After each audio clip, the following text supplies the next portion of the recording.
नमस्ते दोस्तों। आरजे कमीना के साथ में फिर एक बार जुड़े रहने के लिए आप सभी का बहुत बहुत बहुत शुक्रिया।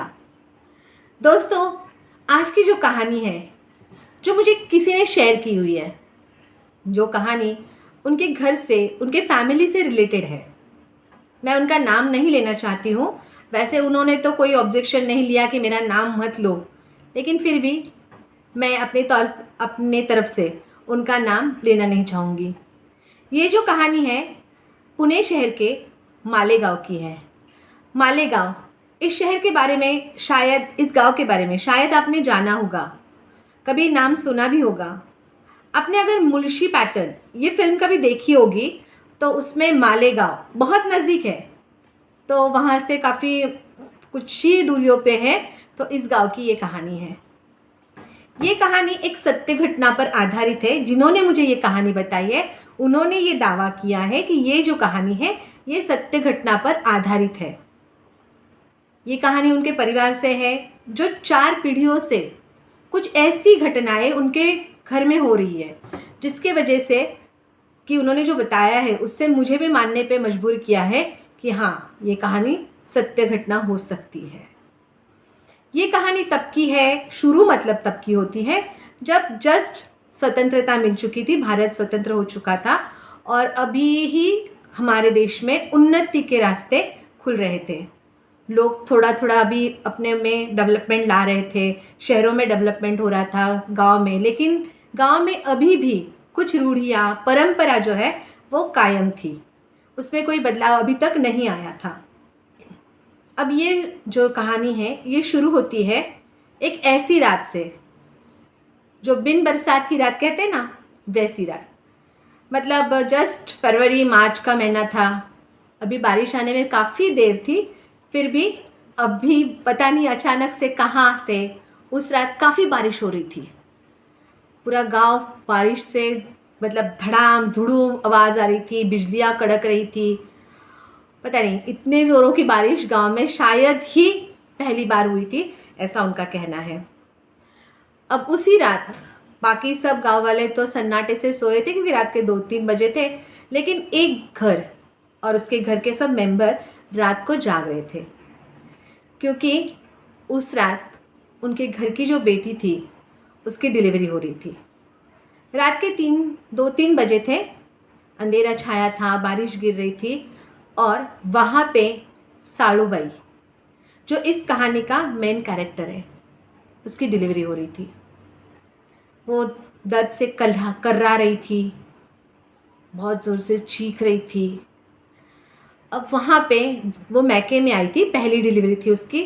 ये जो साड़ूबाई थी इसकी उम्र ज़्यादा से ज़्यादा 15-16 साल, इससे ज़्यादा उसकी उम्र नहीं होती, क्योंकि उस ज़माने में शादियाँ काफ़ी जल्दी हुआ करती थी।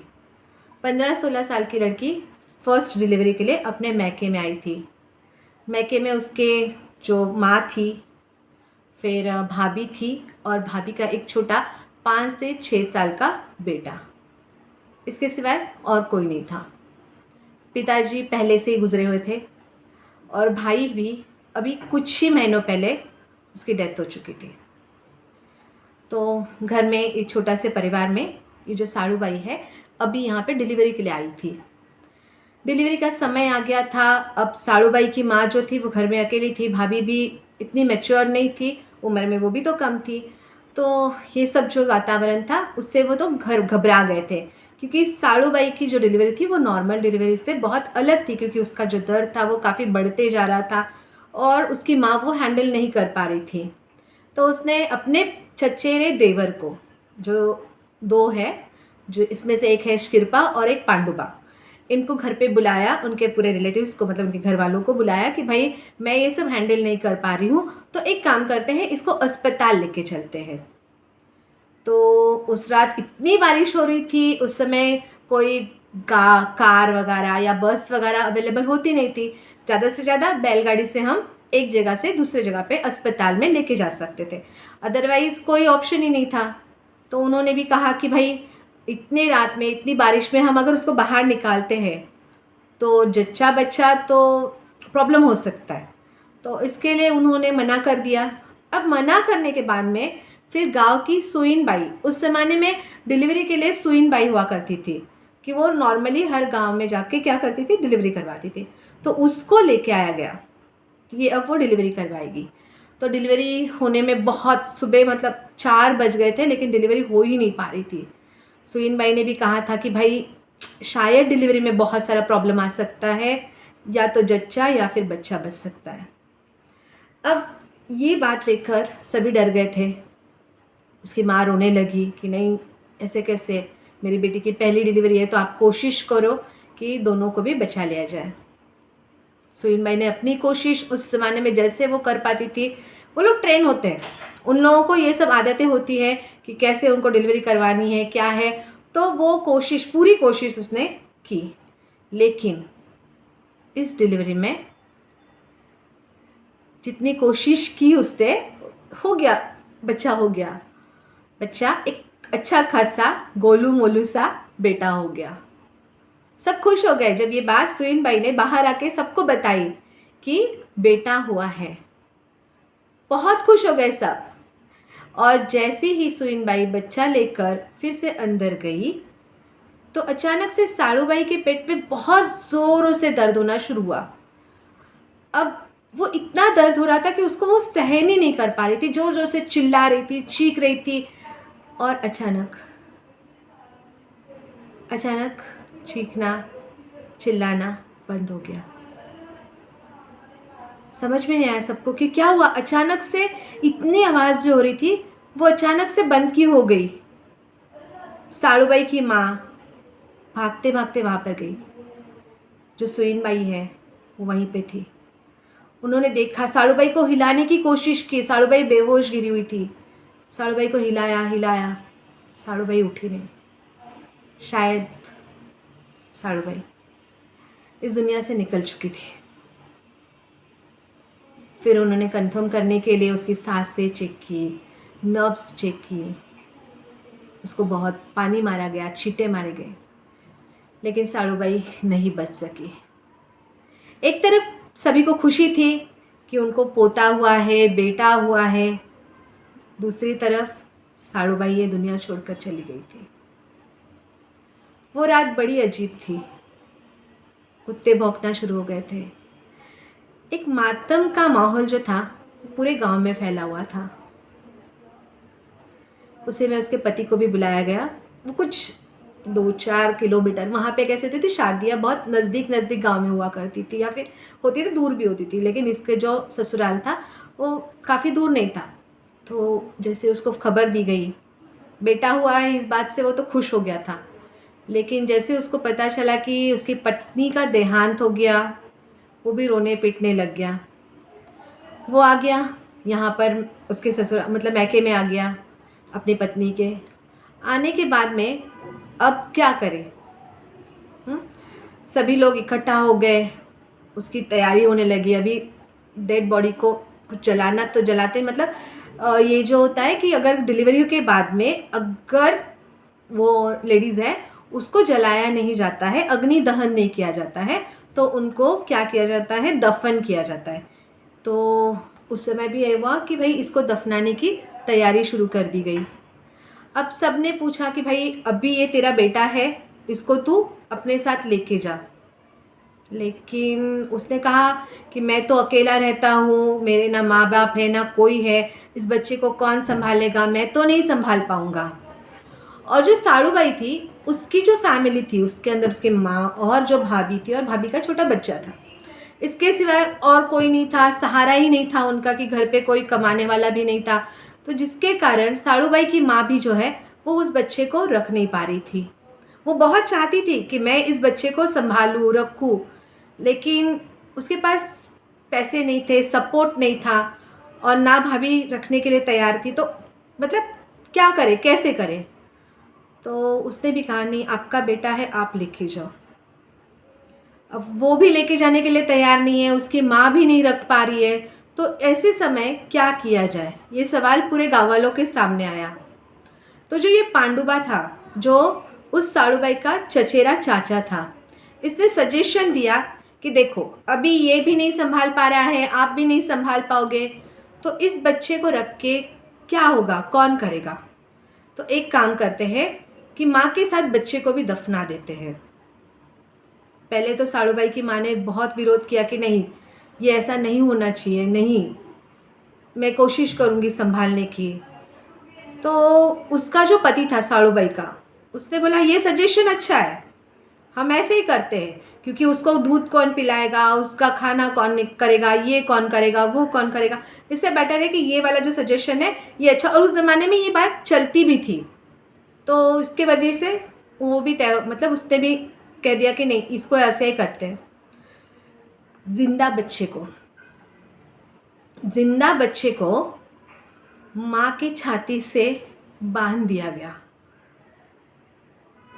और उस जिंदा बच्चे को अपनी माँ के साथ दफना दिया गया। ऐसी काली रात कि पूरे गांव में रात भर कुत्ते रोए थे, लेकिन इंसान ना रो पाए। उनके दिल में ये नहीं आया कि भाई चलो जैसे हम बाकी सबको पाल लेते एक और बच्चा पाल लेंगे। नहीं हुआ। उस माँ के साथ में जिंदा बच्चे को दफना दिया गया।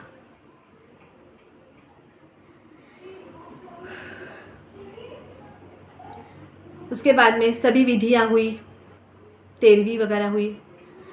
13वीं के बाद में 12वीं 13वीं जो भी उनकी विधि वगैरह होती होंगी, वो विधि होने के बाद में उसका पति अपने घर वापस गया। वापस जाते समय वो घर जा रहा हूँ बोल के निकल गया था, लेकिन वो कभी घर पहुँचा ही नहीं, ना कभी उसकी खबर आई कि वो कहाँ है। मतलब जब उसको लास्ट में जब विधि करके वो वहाँ से जो निकला, उसके बाद में उस गांव में उसे या फिर उसके रिश्तेदारों में या किसी में उस इंसान को कभी किसी ने नहीं देखा। शायद वो कहीं निकल गया, या शायद उसके साथ कुछ हो गया, या फिर कुछ उसने खुद ही कर लिया, कुछ भी आइडिया नहीं है। अब ये बात यहीं पे नहीं रुकती है, ये बात आगे बढ़ते जाती है। अब जैसे जैसे ये गांव में दिन ब दिन निकलते जाते हैं, तो वैसे वैसे एक एक घटनाएं, अजीब अजीब घटनाएं जो है वो गांव में होने लगती है। ये जो पांडवा थे, इनके खुद के 4 बेटे 1 बेटी थी। जब से ये सब हुआ उसके बाद में जो वातावरण था वो खुद बिगड़ गया था। लोग आपस में, इन लोगों के झगड़े होना शुरू हो गए। जो इनकी अच्छी खासी कमाई थी, शिरपा के घर की, पांडवा के घर की और साड़ूबाई के घर की तो हालत पहले से ही खराब थी। तो इनकी जो स्थिति थी वो आहिस्ता आहिस्ता बिगड़ने लगी। शिरपा के घर में भी बहुत सारे प्रॉब्लम आने लगे। ये अच्छे खासे कमाने वाले लोग थे, इनकी खेती बाड़ी भी थी, लेकिन फिर भी अब ये कर्ज बाजारी होते जा रहे थे। बीमारियों ने इस घर को घेर रखा था। हर दम कोई ना कोई बीमार है, किसी का बच्चा मर रहा है। अलग अलग घटनाएं इनके घर में बार बार हो रही थी। किसी को समझ में नहीं आ रहा था कि ये हो रहा है तो क्यों हो रहा है। हर एक तरीके से कोशिश की गई, पूजा की गई, प्रार्थना की गई, लेकिन किसी के समझ में नहीं आ रहा था कि ये सब घटनाएं क्यों हो रही है। और ये जो घटनाएं हैं वो 1 और 2 नहीं, बार बार हो रही थी।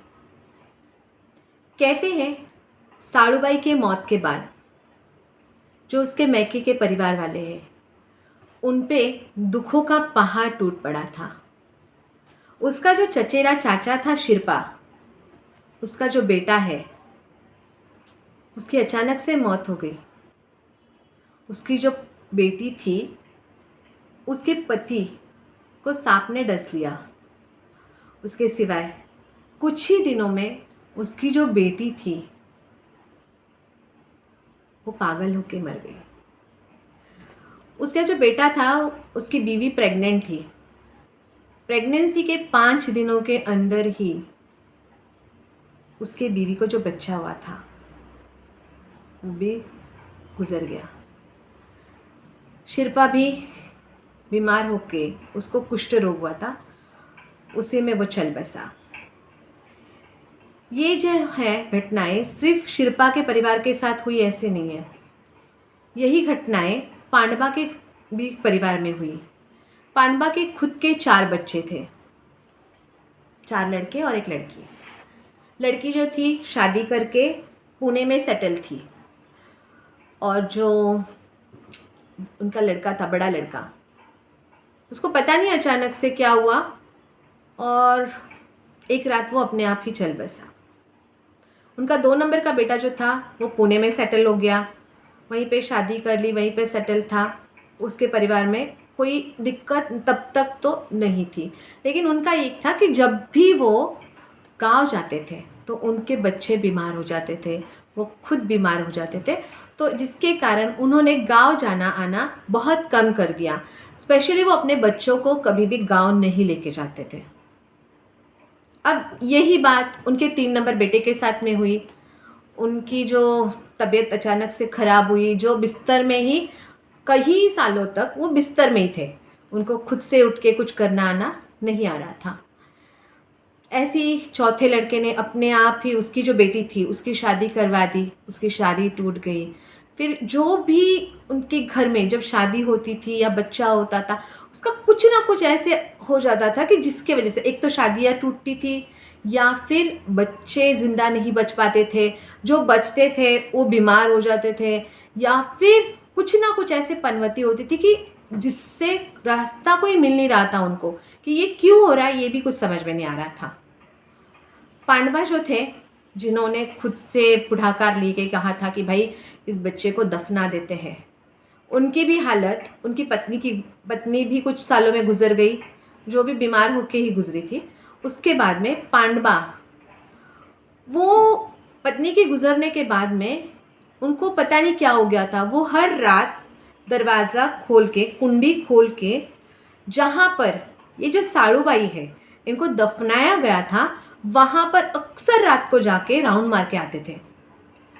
अब ये बात कई लोगों ने देखी भी थी, गांव के लोगों ने बहुत बार देखी थी कि भाई ये जो है पांडवा, ये रात को वहाँ तक जाता है, स्मशान भूमि या जो भी है वो वहाँ पर जाता है, वो घूम के वापस रात को आ जाता है।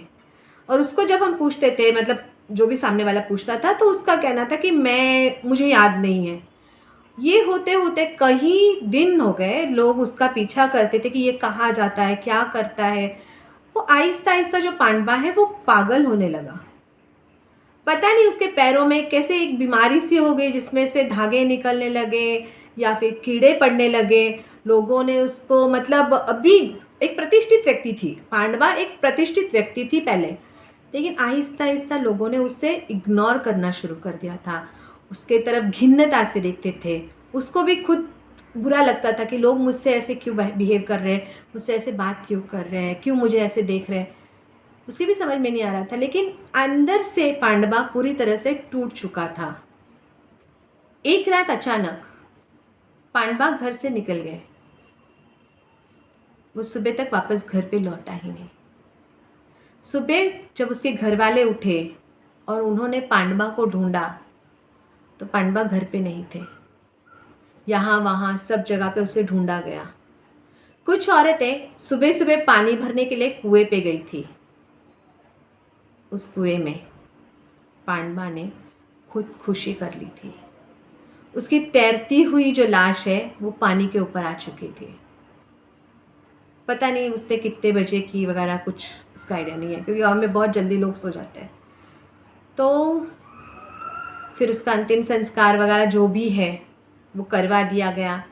उसको बीमारी हो चुकी थी, जिसके वजह से वो जो पानी है उसको सैनिटाइज़ करवाना, जो भी उन्होंने पानी कुएं से पूरा निकाल लिया, फिर जो भी कर सकते, या फिर कुछ दिनों तक वो पानी पीना छोड़ दिया उस कुएं का, जो भी वो कर सकते हैं वो सब गाँव वालों ने किया।